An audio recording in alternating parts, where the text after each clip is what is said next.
அரசு வேலை வாங்கணும் கனவோட இதை நீங்கள் பார்த்துட்டு இருக்கீங்க. நீங்கள் வேலைக்கு போயிட்டு இருக்கீங்க, கஷ்டப்படுறீங்க, புரியுது.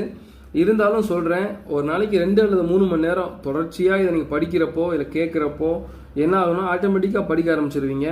ஒரு ஃப்ளோ ஒட்டிக்கும்.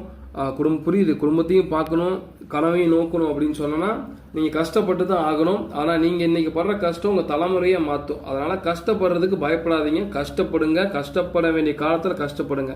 இப்போ நம்ம பார்க்க போகிறது மௌரிய பேரரசை பற்றி. மௌரிய பேரரசில் 5 வகையான சான்றுகள்: தொல்லியல், கல்வெட்டு, மதச்சார்பற்ற இலக்கியம், மதம் சார்ந்த இலக்கியம், வெளிநாட்டு சான்றுகள். இதை பற்றி நான் பார்ப்போம். தொல்லியல் சான்றுகளாக முத்திரை பதிக்கப்பட்ட நாணயங்கள் நமக்கு கிடைச்சிருக்கு. கல்வெட்டுகளில் அசோகரின் கல்வெட்டு பேராணைகள், ஜூனாகத் கல்வெட்டு, இது 2 கிடைச்சிருக்கு. மதச்சார்பற்ற இலக்கியங்களில் கௌடல்யரின் அர்த்தசாஸ்திரம், விசாகதத்தர் எழுதின முத்திராராட்சசம், மாமூலர் எழுதின அகநானூற்று பாடல் கிடைச்சிருக்கு. மதம் சார்ந்த இலக்கியங்களில் சமண பௌத்த நூல்கள், புராணங்கள் கிடைச்சிருக்கு.